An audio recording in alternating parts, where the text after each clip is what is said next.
Right now, in Miami, you can get into a Tesla with no driver, no steering wheel babysitter, and as of this month, no safety monitor in the passenger seat either. Nobody in the car is watching the road but the car. Here's how we got here, what the data says, and when this reaches your city.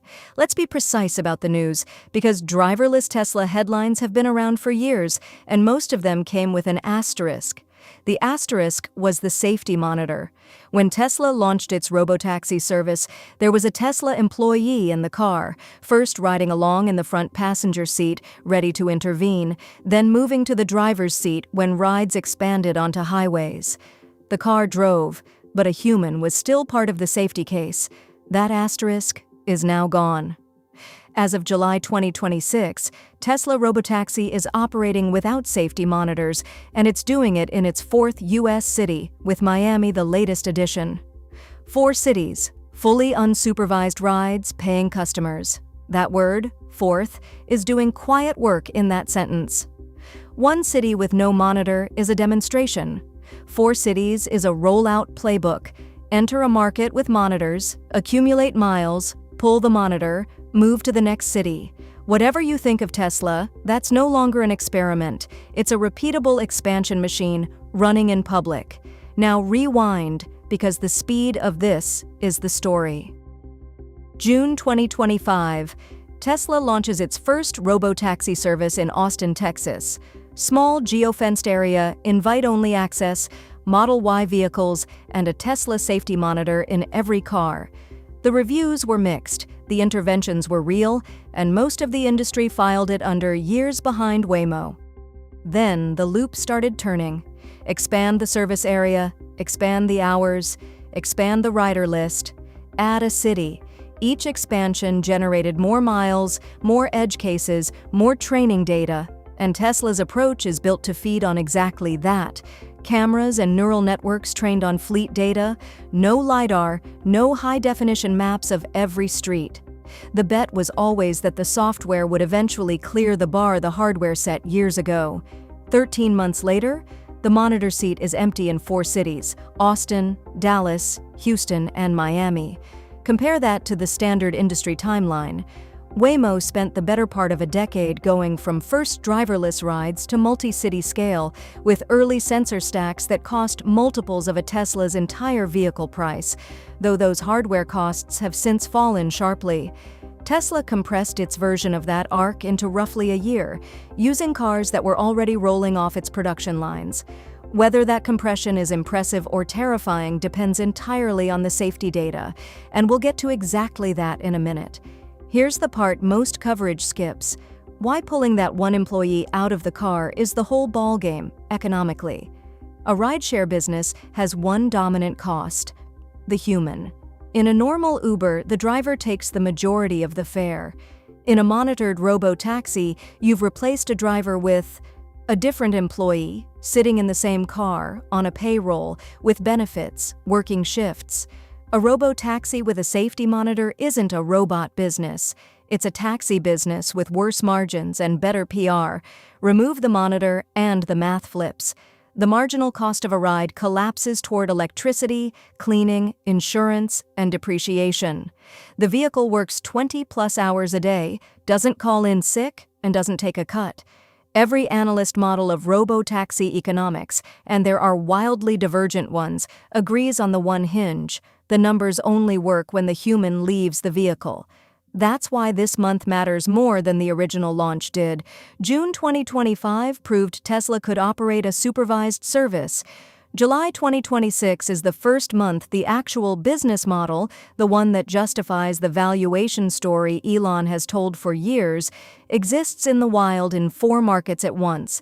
And it's why every competitor and every regulator is staring at the same dashboard we are, which raises the question you're already yelling at the screen: is it actually safe? Not the marketing answer, the data answer.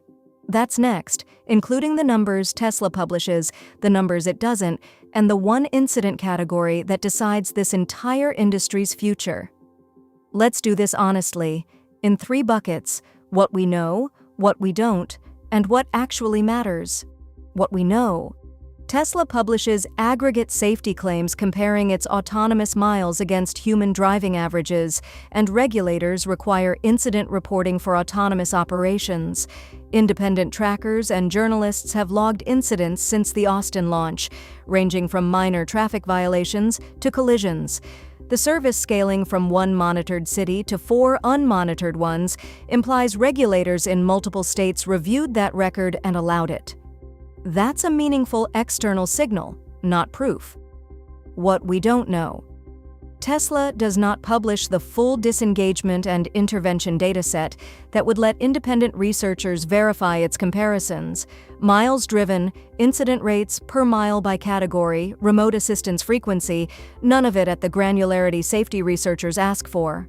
Every X times safer than humans claim you see from any AV company is built on denominators the public can't audit. That's not a Tesla-specific criticism, it's the industry's original sin. What actually matters? Human drivers in the US cause roughly 37,000 deaths a year.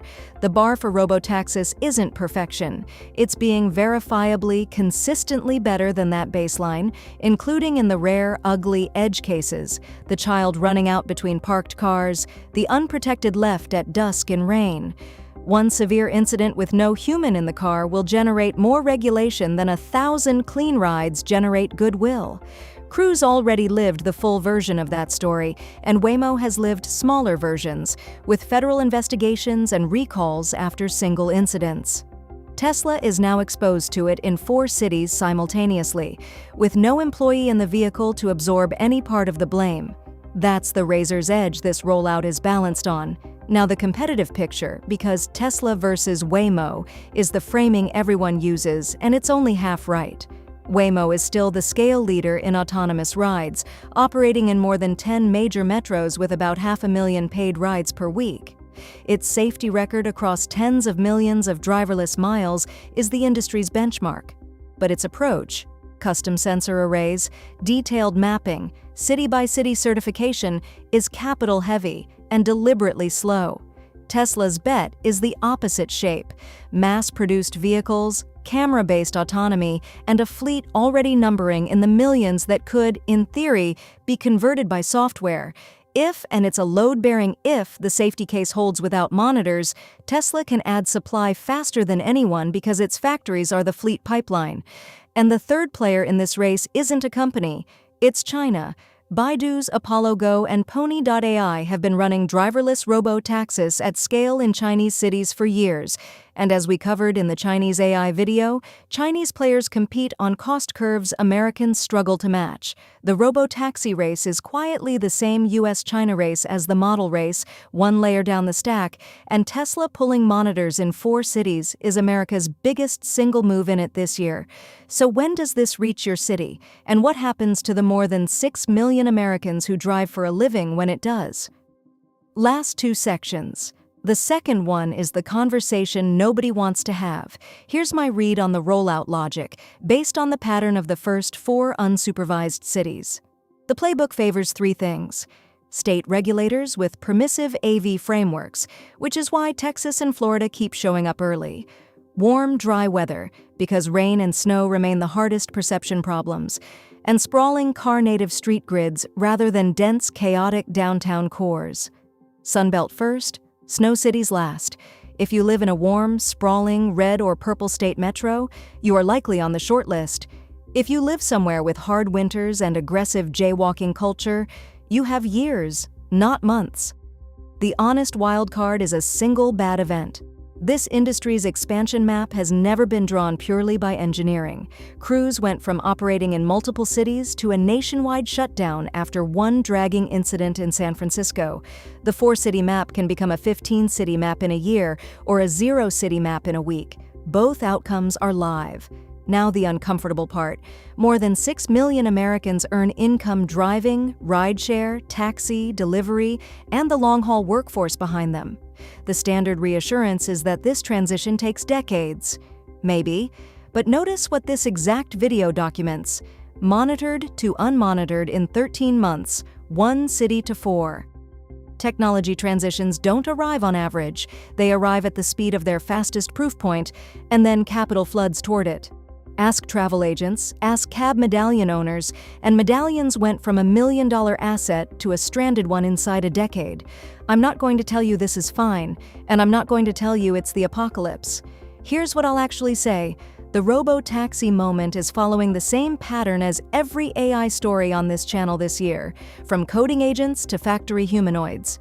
The capability arrives quietly, with an employee still in the loop. Then, one unremarkable month, the employee leaves the loop, and the economics activate.